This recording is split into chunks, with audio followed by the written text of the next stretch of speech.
माफी मांगो सोनिया गांधी आदिवासियों से, माफी मांगो औरतों से, माफी मांगो गरीब। अरे कमाल करते हैं प्रधानमंत्री नरेंद्र मोदी, सिर्फ इसलिए कि उत्तर प्रदेश में विपक्ष आपको 43 सीट दे दी, सिर्फ इसलिए कि अयोध्या की सरजमी से आपको हार का सामना करना पड़ा, सिर्फ इसलिए कि फैजाबाद के लोगों ने आपको वोट नहीं दिया चुनावी तौर पे, तो अब आप प्रभु श्री राम को भूल जाएंगे। इसलिए मैं बार बार कहता रहा आपसे दोस्तों कि भगवान राम के मायने भारतीय जनता पार्टी के लिए एक राजनीतिक है, भगवान राम उनका एक वोट बैंक है। और आज जब भारतीय जनता पार्टी को अयोध्या से हार का सामना करना पड़ा तो नरेंद्र मोदी का भाषण ही बदल गया, भूल गए प्रभु श्री राम को, और यहाँ तक कि भारतीय जनता पार्टी के चाटुकार भगवान श्री राम को गाली भी दे रहे हैं।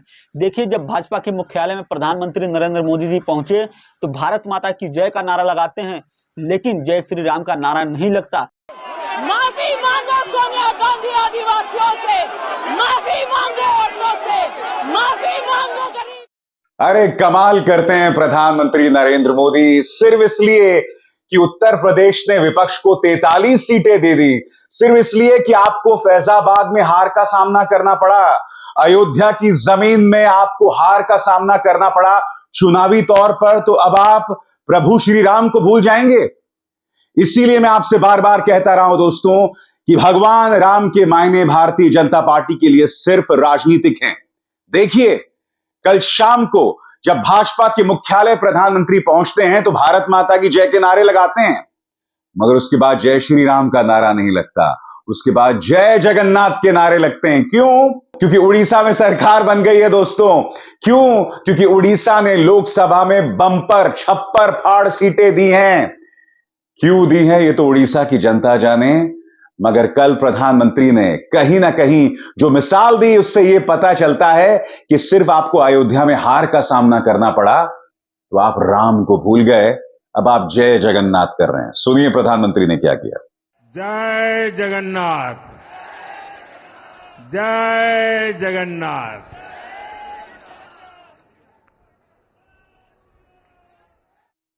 बताइए ना, राम कहां गए?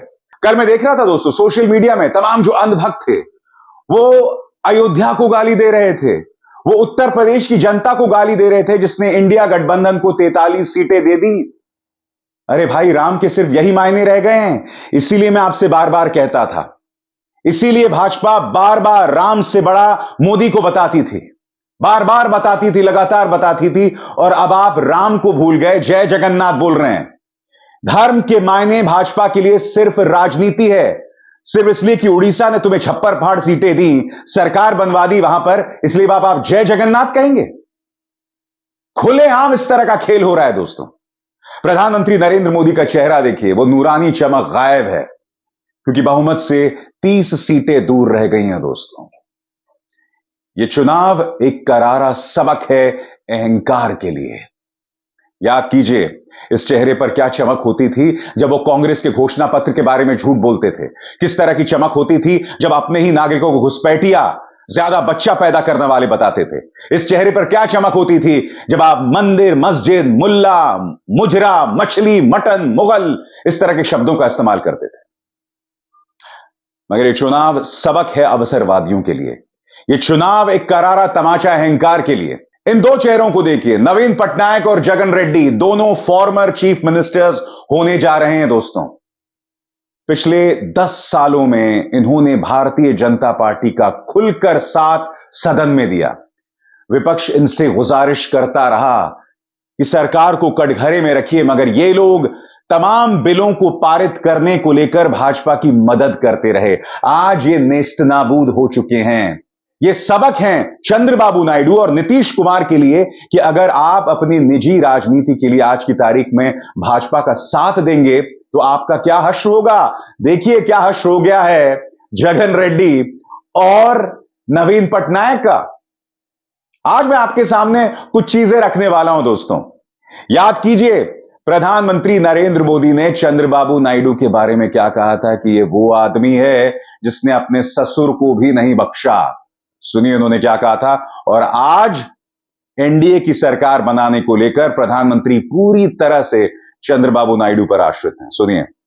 ये याद दिलाते हैं कि वो मुझसे बहुत सीनियर है।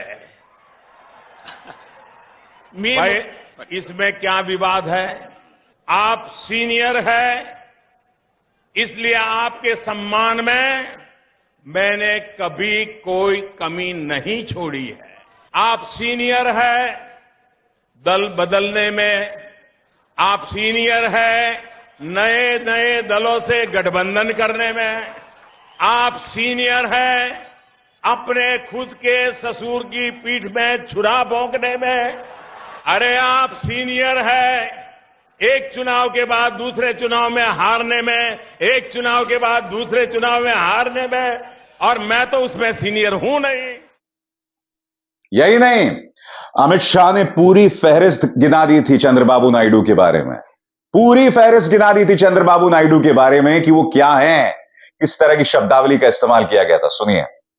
चंद्रबाबू से बड़ा अवसरवादी नेता पूरे भारत के इतिहास में आपको देखने को नहीं मिलेगा। 1983 में कांग्रेस छोड़कर महान एनटीआर के साथ आए, 1989 में एनटीआर की पीठ पे चूड़ा भोंककर खुद मुख्यमंत्री बन गए। बाद में एनडीए के अंदर दामन थामा अटल जी के साथ हो लिए। जैसे ही एनडीए सत्ता के बाहर हुई, एनडीए से अलग हो गए। 2014 में जैसे ही लगा मोदी जी की हवा है, फिर मोदी जी के साथ आए। 2019 में लगा कि जनता खिलाफ हो गई है, सिंपैथी लेने के लिए, नाटक करने के लिए नरेंद्र मोदी जी का भी साथ छोड़ दिया। मित्रों, इनके मन में है कि चुनाव के बाद मोदी जी की सरकार आएगी तो फिर से एनडीए में चले जाएंगे। चंद्रबाबू जी, एनडीए के दरवाजे आपके लिए हमेशा के लिए बंद हो चुके हैं, बंद हो चुके। नरेंद्र मोदी सरकार ने इतने सारे काम भारतीय जनता पार्टी की सरकार ने किया है। मैं चंद्रबाबू जी से पूछना चाहता हूं, आप 5 साल तक मुख्यमंत्री रहे, आपने आंध्र प्रदेश को नारा आपके बेटे के अलावे, नारा लोकेश के अलावे क्या दिया? और फिर खुद चंद्रबाबू नायडू, उन्होंने कहा था ये लोकतंत्र की लड़ाई है। एक जमाने में इन्होंने कहा था कि भाजपा एजेंसीज का इस्तेमाल करती है, और यही तो डर था चंद्रबाबू नायडू के जहन में, जिसके चलते उन्होंने गठबंधन कायम किया। सुनिए एनडीटीवी को दिए गए इंटरव्यू में इन्होंने क्या कहा था एक बार में। Secular agenda. We are secular. We used to join BJP sometimes because of political compulsions. That is another thing. Today there is a democratic compulsion. You have to understand the democratic compulsion. CBI, ED, even income tax. Everybody is attacking. All institutions are demolished. आज यशवंत सिन्हा अपने इस tweet में एक सवाल पूछ रहे हैं चंद्रबाबू नायडू से भी कि नीतीश से भी, कि क्या आप वाकई भाजपा के साथ जाना चाहेंगे जिन्होंने बेजा इस्तेमाल एजेंसीज का किया, लगातार विपक्ष को गिराने की कोशिश की। इस वीडियो में देखिए प्रधानमंत्री नरेंद्र मोदी के साथ नीतीश कुमार का रोड शो। नीतीश कुमार की कहीं ना कहीं इसमें तौहीन होती नजर आ रही है। नीतीश कुमार भाजपा का जो चुनाव चिन्ह हाथ में पकड़े हुए खड़े हुए हैं, उन्हें समझ नहीं आ रहा है मैं क्या करूं। क्या ये दो नेता यानी चंद्रबाबू नायडू और नीतीश कुमार इस सब के बावजूद भाजपा के साथ जाएंगे? विपक्ष यही सवाल कर रहा है कि आपका कोई आत्मसम्मान नहीं है दोस्तों, कोई आत्मसम्मान नहीं है।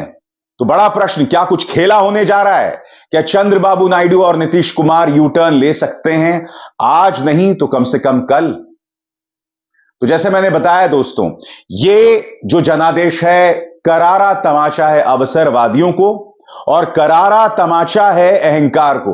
याद है आपको, दैनिक भास्कर के पत्रकार विपिन यादव को नौकरी से निकलवा दिया था स्मृति ईरानी ने, याद है कि नहीं आपको? जनता ने करारा तमाचा अमेठी में दिया है। सुनिए स्मृति ईरानी ने उस वक्त किस तरह से विपिन यादव को धमकाया था, सुनते हैं। क्षेत्र का अपमान मत करो, तुम भास्कर से हो तो क्या? नहीं मैम, भास्कर से कोई मतलब नहीं अपमान करने वाली को। दैनिक भास्कर से आप सबसे मुखर सांसद और एक मुखर नेता हैं जी। लेकिन दैनिक भास्कर से हो तो चलो, विधानसभा मेरी विधानसभा जी, है, जी, जी, लोकसभा जी, क्षेत्र की, जी। आप अपमान मत करो जी। लेकिन मैम अगर आप इस क्षेत्र में आई हैं तो फिर दो शब्द बोल दिया दीदी, दो शब्द नहीं मैम, आप क्षेत्र का अपमान कर दे पत्रकार होते। नहीं, आपके क्षेत्र का अपमान नहीं हो रहा, लेकिन आप पहली बार ऐसा कर रही है तो इसलिए आपसे मैं कह रहा हूँ। मतलब आप दो शब्द बोलना नहीं चाह रही हैं। आप अगर मेरे क्षेत्र का अपमान करेंगे भैया तो मैं आपकी मालिकाना उनको फोन करके कहूंगी। पत्रकार को अधिकार नहीं क्षेत्र की जनता का अपमान करने। नहीं मैं कोई अग्रवाल जी है ना, कोई अपमान नहीं हो रहा है। मैं करूंगी फोन और कहूंगी सलोन विधानसभा क्षेत्र अमेठी लोकसभा क्षेत्र का हिस्सा है। मेरे क्षेत्र की जनता का अपमान मत करिए। आप होंगे बड़े रिपोर्टर, लेकिन आपको जनता का अपमान करने का अधिकार नहीं। दीदी तो मेरे क्षेत्र की जनता का अपमान मत कीजिए। हम लोग दो शब्द बोलने के लिए आगे से मेरे क्षेत्र की जनता का अपमान मत करिएगा। मैं बहुत प्यार से निवेदन कर रही हूँ। क्या कहिएगा स्मृति जी आप? मैं नहीं भूला हूं जब मैं एबीपी न्यूज में था तब आप मेरी नौकरी के पीछे भी किस तरह से पड़ी हुई थी। मेरी शिकायत भी आपने किस तरह से किया था। कर्म के सिद्धांत को याद कीजिए स्मृति जी। गीता का सिद्धांत है जैसे कर्म करेगा वैसे फल देगा भगवान। और राहुल गांधी रायबरेली और वायनाड दोनों की जनता को धन्यवाद दे रहे हैं। और ये जो संदेश है ना, ये करारा तमाचा है स्मृति पर भी, क्योंकि स्मृति महिला और बाल विकास कल्याण मंत्री न रहकर सिर्फ राहुल गांधी के मामलों की मंत्री बनकर रह गई थी। राहुल गांधी ने उन पर कोई टिप्पणी नहीं की दोस्तों, मगर ये संदेश वो जनता को दे रहे हैं। सुनिए वो क्या कह रहे हैं। Thank you to the people of Wayanad and Raebareli for the huge support that you have given me. जो आपने मुझे भारी सपोर्ट दिया, भारी बहुमत से आपने जिताया, इसके लिए आप सबको बहुत बहुत धन्यवाद। मुझसे पूछा जा रहा है कि मैं वायनाड का एमपी रहूँगा या रायबरेली का। मैं तो दोनों का रहना चाहता हूँ। धन्यवाद, जय हिंद, कंग्रेचुलेशंस और बधाई आप सबको। नमस्कार। यही नहीं, जिस उत्तर प्रदेश ने अखिलेश यादव को 43 सीटें दी, वो जनता को कुछ इस अंदाज में हाथ जोड़कर धन्यवाद दे रहे हैं। यकीनन दोस्तों, अखिलेश यादव इंडिया गठबंधन की तरफ से सबसे बड़े नेता के तौर पर साबित हुए हैं।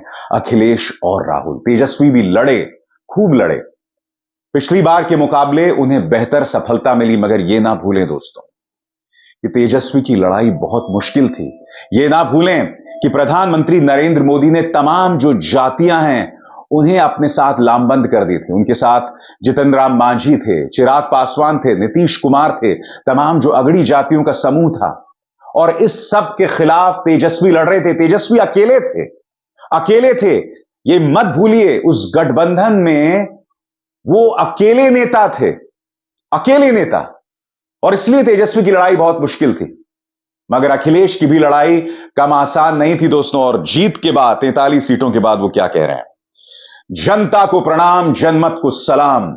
उत्तर प्रदेश की जागरूक जनता ने देश को एक बार फिर से नई राह दिखाई है, नई आस जगाई है। यह संविधान, लोकतंत्र और आरक्षण बचाने की और सामाजिक न्याय सुनिश्चित करवाने की जीत है। उत्तर प्रदेश की प्रगतिशील जनता के विचार ही वोट के रूप में हमें मिले हैं। ये बंटवारे की नकारात्मक राजनीति के खिलाफ सौहार्द, भाईचारे और सकारात्मक राजनीति की जीत है। ये इंडिया गठबंधन और पीडीए की एकता की जीत है। सबको हृदय से धन्यवाद, दिल से शुक्रिया कह रहे हैं अखिलेश यादव। और अखिलेश यादव के इस संदेश को जोड़िए प्रधानमंत्री नरेंद्र मोदी के उस नारे के साथ जो उन्होंने कल भाजपा के मुख्यालय में लगाया था, जहां वो श्री राम को भूल गए सिर्फ इसलिए कि अयोध्या ने आपको हरा दिया, सिर्फ इसलिए कि फैजाबाद में आपको हार का सामना करना पड़ा। भाजपा के समर्थक अब उत्तर प्रदेश को गाली दे रहे हैं। वो उत्तर प्रदेश जिसने पहले आपको 325 सीटें विधानसभा में और फिर दूसरी बार जिताया 200 से ज्यादा सीटों के साथ, अब आप उन्हें गाली दे रहे हैं। अब ये दिन आ गए हैं। इसलिए मैं बार बार कहता हूं दोस्तों, राम के मायने सिर्फ और सिर्फ राजनीति है बीजेपी के लिए। और आज इस शो में मैंने साबित कर